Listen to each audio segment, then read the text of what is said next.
Estamos retornando de um profundo envolvimento nos processos eleitorais de nossos respectivos estados. Em um país de dimensões continentais como o nosso, os números foram grandiosos. 144 milhões de eleitores em 5.568 municípios.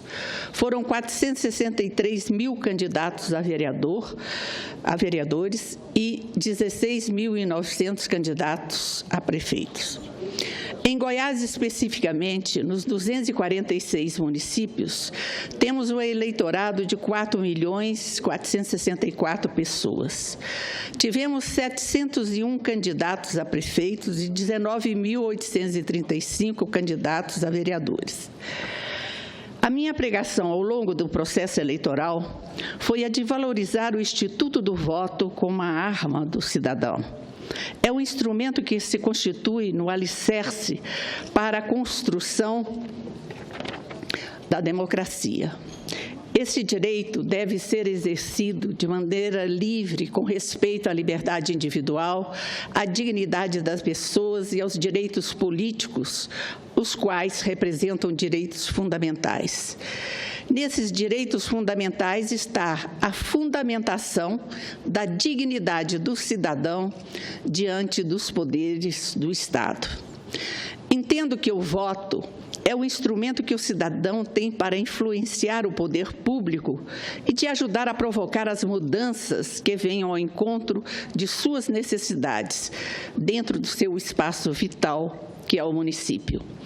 O quadro de crise sem precedentes a que a conjunção política nos remeteu tornou esse momento eleitoral que vivenciamos crucial.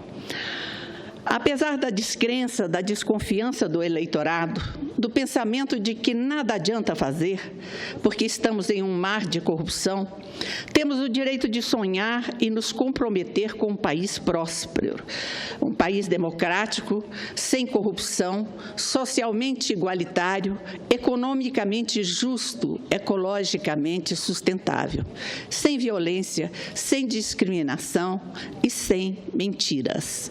E, acima de tudo, com oportunidades iguais para todos.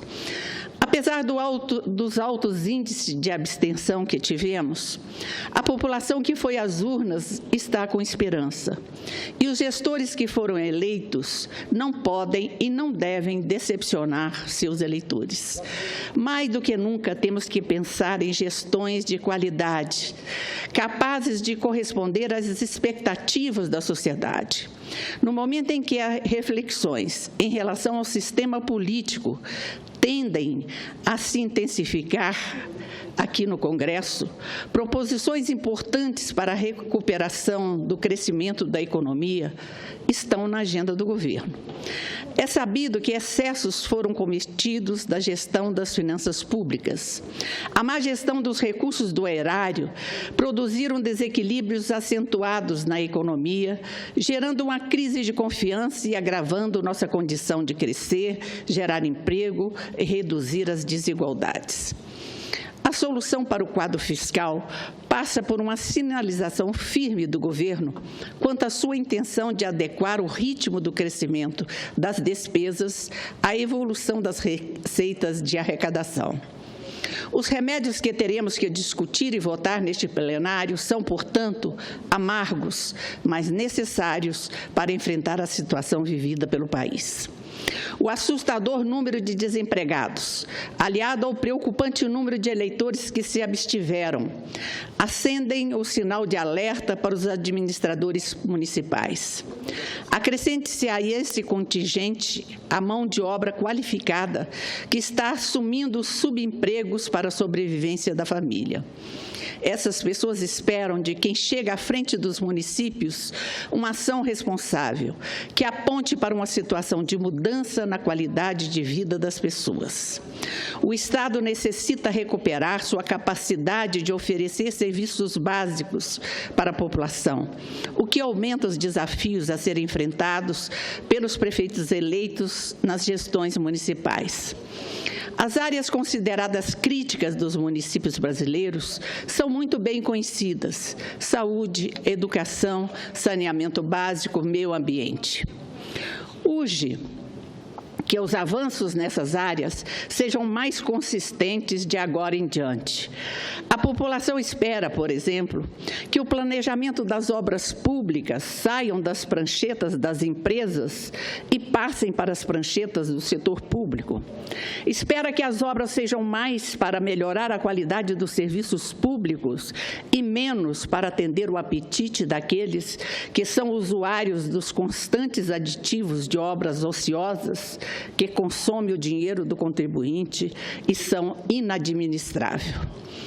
A população espera que o asfalto das ruas não desmanche na primeira chuva, que o valor nutricional da merenda escolar seja melhorado pela produção das hortas e lavouras comunitárias.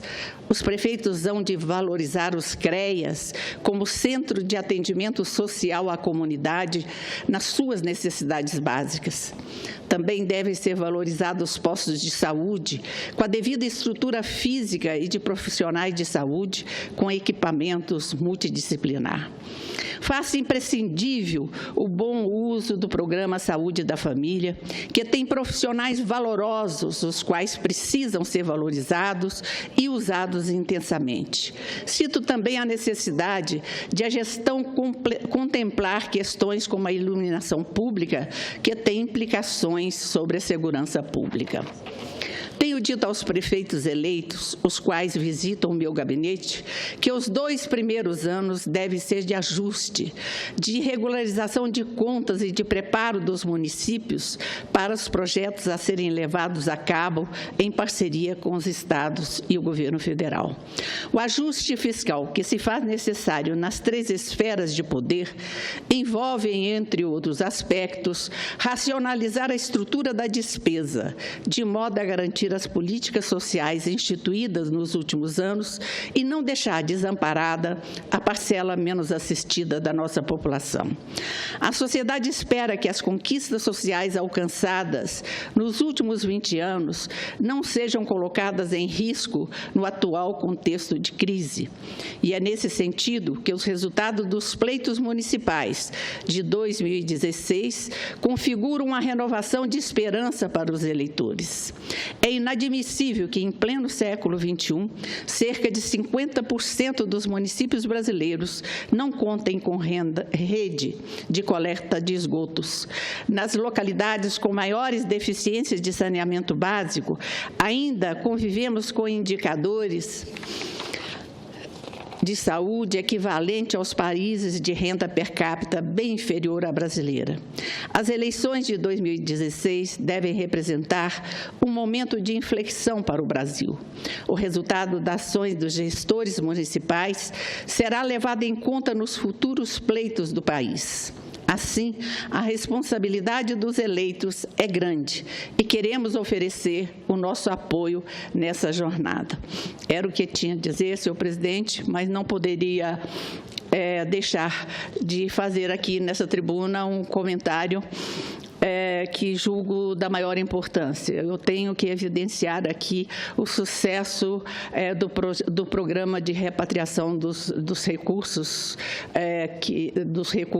de brasileiros que estavam no exterior. Esse sucesso, sem dúvida nenhuma, vai ajudar muito no controle das contas públicas e eu não poderia deixar de evidenciar que esse projeto foi pensado, foi idealizado e foi implementado pelo ex-ministro Levi, que teve a oportunidade de fortalecer um projeto do nosso colega aqui do Senado, Randolfo Rodrigues, e participamos durante vários meses de debate no Ministério da Fazenda, juntamente com o senador Jucá, senador Eunício de Oliveira, Blairo Maggi, essa senadora e outros tantos senadores que puderam participar participar deste debate de forma intensa. Eu acredito que esse recurso vai aliviar um pouco mais a situação dos municípios e dos estados e vai propiciar que o nosso país possa, o mais rápido possível, entrar no ritmo que todos nós desejamos de gerar emprego e renda para a nossa gente. Muito obrigada, senhor presidente.